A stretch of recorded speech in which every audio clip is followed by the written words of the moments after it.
اعوذ باللہ من الشیطان الرجیم بسم اللہ الرحمن الرحیم اللہم صلی علی سیدنا محمد وعلی آل سیدنا محمد وصحاب سیدنا محمد وبارک وسلم۔ السلام علیکم ورحمۃ اللہ۔ کبھی کبھی بندہ کنفیوز ہو جاتا ہے، ٹھیک ہے، سری نمازیں ہوتی ہیں نا جس میں کہ امام صاحب قرات نہیں فرماتے اونچی آواز میں، اب باقاعدہ آپ نے نماز پڑھنا شروع کی، ٹھیک ہے، اب پہلی رکعت جب انہوں نے پڑھائی تو وہ لمبی ہوتی چلی گئی۔ آپ نے الحمد شریف بھی پڑھ لی، آپ نے کوئی صورت بھی جوائن کر لی، کوئی لمبی صورت بھی جوائن کر لی، ٹھیک ہے، لیکن قاری صاحب امام صاحب کی وہ رکعت پوری نہیں ہو رہی، ٹھیک ہے، تو اس وقت ہمیں کیا کرنا چاہیے؟ This you will have to ask the امام صاحب، رائٹ۔ اس کے بعد رکوع سجود سب کچھ ہوا، اب پھر دوسری رکعت شروع ہوئی، وہ بھی اسی طرح سے لمبی ہو گئی۔ مجھ جیسا بندہ، گناہ گار، دنیا دار، اس لمبی عصر کی ہو یا ظہر کی ہو،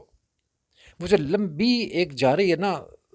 سورت پڑھتے چلے جا رہے ہیں، قرات کر رہے جا رہے ہیں، میرا خیال ادھر ادھر ہو سکتا ہے، ہو جاتا ہے، میں گناہ گار سا بندہ ہوں، میں آئی کی ناٹ کانسنٹریٹ، میں کھڑا ہوا یوں کر کے نیت باندھ کے کھڑا ہوا ہوں اور مجھے نہیں پتہ چل رہا کہ میں کیا پڑھوں، میں پڑھتا چلا جا رہا ہوں، تو اس میں پتہ نہیں میں بہت سی صورتیں پڑھتا جا سکتا ہوں، اور بعض دفعہ ایسا بھی ہو سکتا ہے کہ میں نے ایک صورت شروع کی ہوئی ہے یا ایک دعا شروع کی ہوئی ہے، تو وہ دعا جو ہی میری ابھی 2 لفظوں 4 لفظوں تک پہنچے تو وہ اللہ اکبر کہہ دے، مجھے رکوع میں جانا ہوگا، رائٹ۔ پھر اس کے بعد کیا ہوتا ہے؟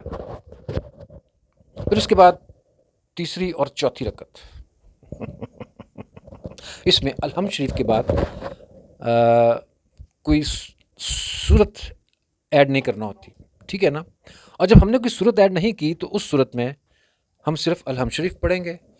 یا تو ہم چپ رہیں گے یا پھر ہم پڑھیں گے اپنی زبان سے جو کچھ بھی رائج ہے جو ہونا چاہیے، رائٹ۔ لیکن ہوتا یہ ہے اکثر کہ میری جو سپیڈ ہے عموماً، میں جس سپیڈ میں الحمد شریف پڑھتا ہوں، تو ابھی میں یا کنا بدو و یا کنستعین پہ پہنچتا ہوں تو پتہ چلتا ہے کہ امام صاحب رکوع میں چلے گئے۔ سوچن دی گل، چلو تھوڑا سا ہور اگے کر لو، اہدنا الصراط المستقیم تے پہنچ گئے، امام صاحب چلے گئے، تو واز ہی سو سپیڈی کہ میرے اہدنا الصراط المستقیم تے پہنچن تک انہوں نے اپنی سورہ فاتحہ مکمل کر لی اور وہ رکوع میں داخل ہو گئے۔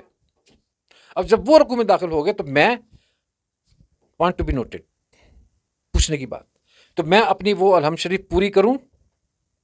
یا میں چھوڑ کے رکوع میں چلا جاؤں؟ بتا دیجئے پلیز۔ ہم ناتواں سے لوگ، کوئی علم نہیں ہے خاص، بس آپ کی آس، اللہ کی آس، we need to have these clarifications۔ ہمیں بتا دیجئے، امام صاحب بتائیں، لوگوں کو بتائیں جو دیر سے آ رہے ہیں، لوگوں کو بتائیں جو اس طرح سے ایک لمبی ایک اس کے بعد وہ کیا پڑھیں، ٹھیک ہے۔ السلام علیکم، دس از ریکویسٹ ٹو آل اماء کرام، السلام علیکم۔